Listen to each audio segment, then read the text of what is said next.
So today we're going to be installing a fuel pressure sensor gauge that we can log on ECMLink.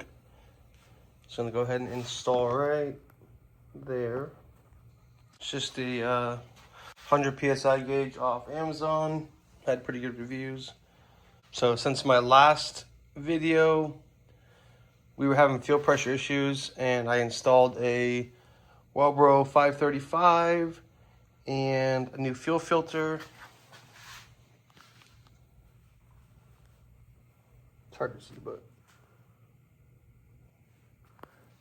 so now took it out, and that definitely solved the fuel pressure issues because now I'm running pig rich and we can continue on with our retune. But I wanted to get this installed so we can just verify and be able to log it. Here is the T that we're going to be using.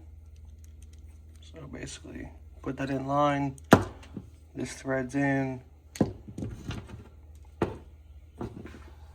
Also, since I'm pretty much out of inputs, we're going to be doing the baro input, which you have to then delete the resistor right there.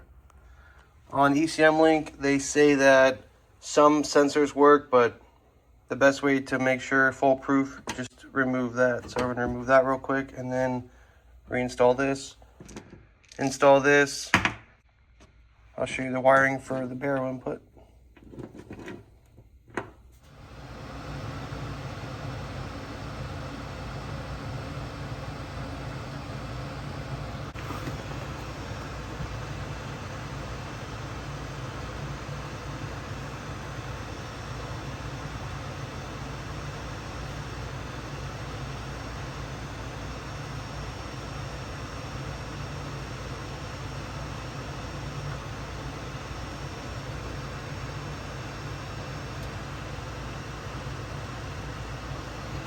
So we removed it, but we accidentally moved that one, as you saw. Hopefully that didn't mess anything up. Looks bad, but I think it's still making good connection. We'll find out. Let's go ahead and reinstall this. Alright, so it's hard to see, but I fixed it pretty good. Looks better. Straightened it out, reheated it with the smaller heat tip that I should have used. But with a soldering iron, I guess they use two different soldering irons to get both sides at the same time, but the hot air is way easier. Just need some good tweezers that I don't have.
Alright, so there's that little T-fitting.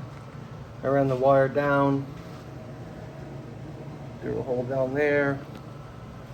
Next step is wiring it up. So clearly I got way too long of a wire, but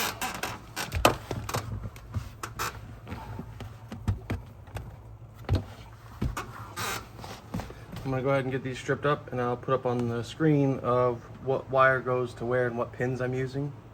All right, so I got the bird's nest done. It's all spliced in. There's 3 pins. Pin 81 is the 5-volt source I picked.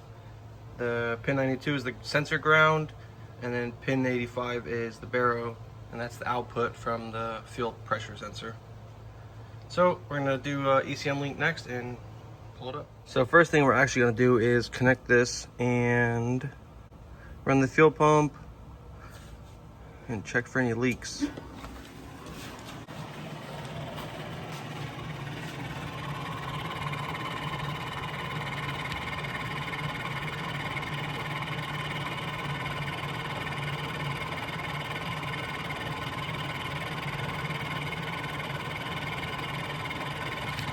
I'm not sure why it's doing that. It wasn't doing that earlier, but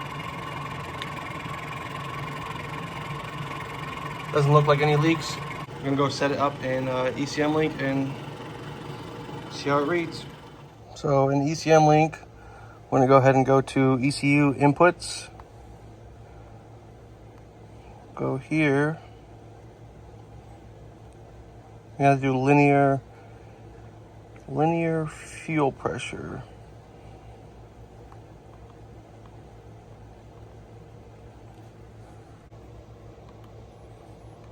Okay.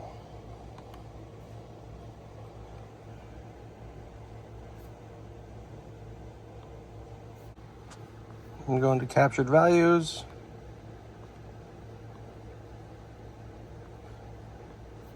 Add to device.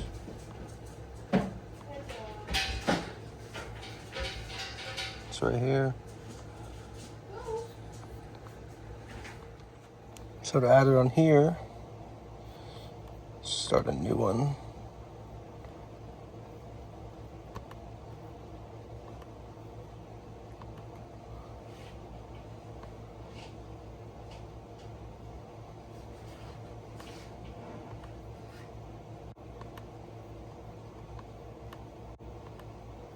It's right here.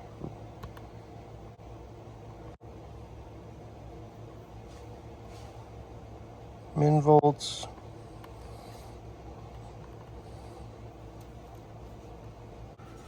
All right, so that's the voltage that you want to set it to, or that I set it to at least. And the video I was watching, it was like 1 PSI off, but that's 1%, so it's not that big of a deal. Let's see how this goes. Go over here. Let's see, fuel pump on.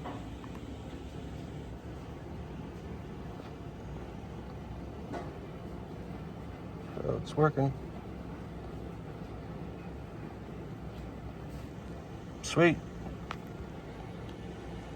And that's that. We'll go for a test drive and see what happens. All right, so once I started the car, the fuel pressure evened out. I think it was just because of the low battery, but we're gonna adjust the fuel pressure to be 43.5. Yeah, it's a little high.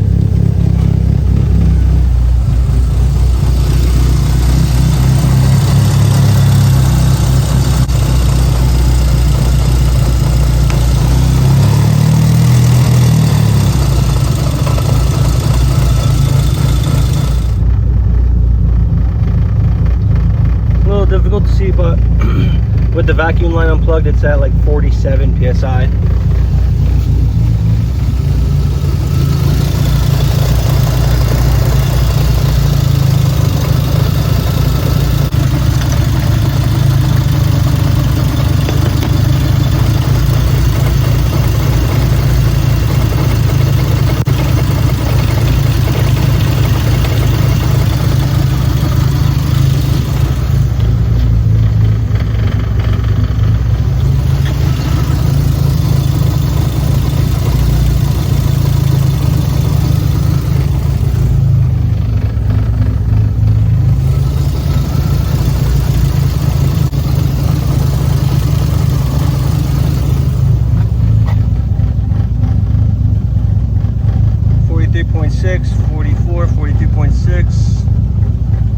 Right there. Call that good on that. Sweet. Had that reading perfect. So all connected back up. We're gonna go and take it on a test ride. It's still way too rich, so we still gotta go into more tuning since the fuel is not restricted anymore. So I can't rip on it really, but we'll see how it goes.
Alright, so one last thing I did was mounted the shift box. It's kind of in the way of the key. Didn't realize that till after I mounted it, but